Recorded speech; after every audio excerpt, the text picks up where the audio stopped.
आदाब नाजरीन, खास खबरों में आपका इस्तकबाल है। मैं हूं अब्दुल्ला।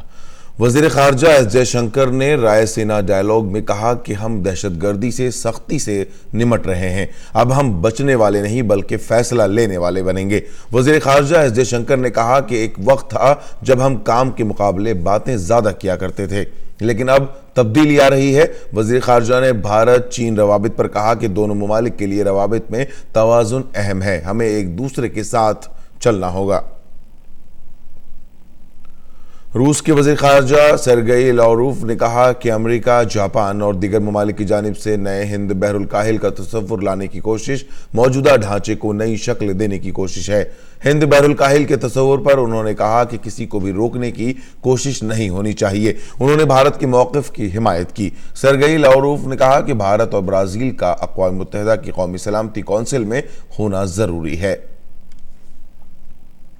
वाज़ेह है कि जियो पॉलिटिकल और जियो इकोनॉमिक मसाइल पर भारत की आलमी कॉन्फ्रेंस रायसीना मुज़ाकरात का कल नई दिल्ली में आगाज़ हुआ। इफ्तिताही इजलास में वज़ीर आज़म नरेंद्र मोदी ने शिरकत की।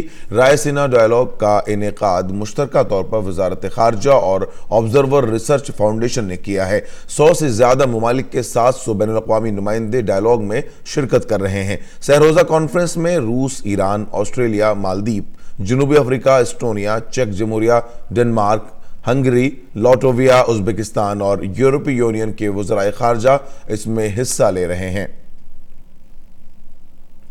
मुल्क भर में आज बर्री फौज का दिन मनाया जा रहा है। Chief of defence staff general Bipin Rawat और फौज के सरबराह जनरल MM नरवणे ने दिल्ली के इंडिया गेट पर वाक़ कौमी जंगी यादगार पहुंचकर शहीदों को खिराज अक़ीदत पेश किया।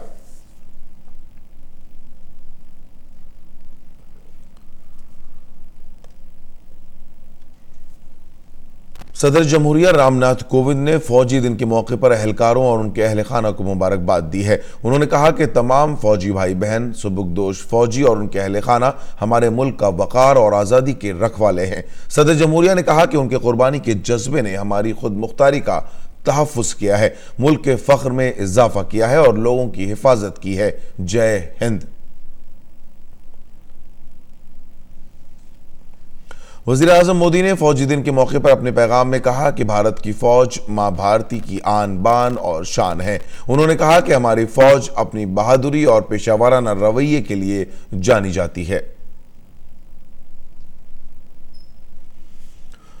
बर्री फौज के दिन के मौके पर वज़ीर दिफा राजनाथ सिंह ने मुल्क का दिफा करने वाले जवानों को सलाम किया है। उन्होंने अपने ट्वीट पैगाम में कहा है कि मैं भारतीय बर्री फौज के सभी बहादुर जवानों को सलाम करता हूं, जो भारत के दिफा के लिए गैर मामूली हौसलामंदी, बहादुरी और कुर्बानी की मिसाल पेश कर रहे हैं।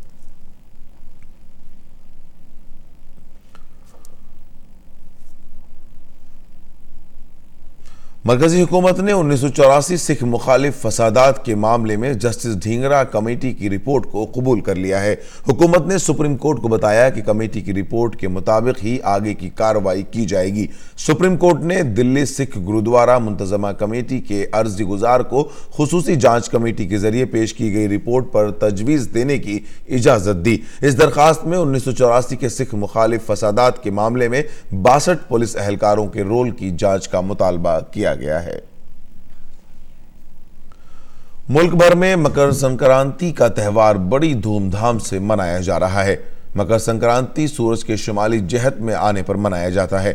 मकर संक्रांति के मौके पर वज़ीर आज़म नरेंद्र मोदी ने अहले वतन को मुबारकबाद दी है। अपने ट्वीट पैगाम में उन्होंने कहा है कि फितरत, रिवायत और सकाफत के रंगों से भरपूर खुशी के त्यौहार मकर संक्रांति की आप सभी को दिली मुबारकबाद। वज़ीर आज़म ने माघ, बिहू और पोंगल की भी अहले वतन को मुबारकबाद दी। आसाम की गुवाहाटी में बिहू फेस्टिवल रिवायती जोशो खरोश के साथ मनाया जा रहा है।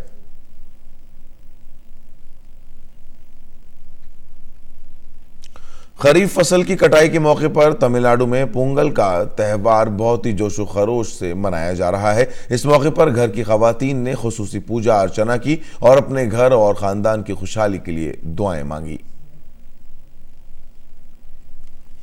नाज़रीन, खास खबरों में फिलहाल इतना ही। इजाजत दीजिए। आदाब।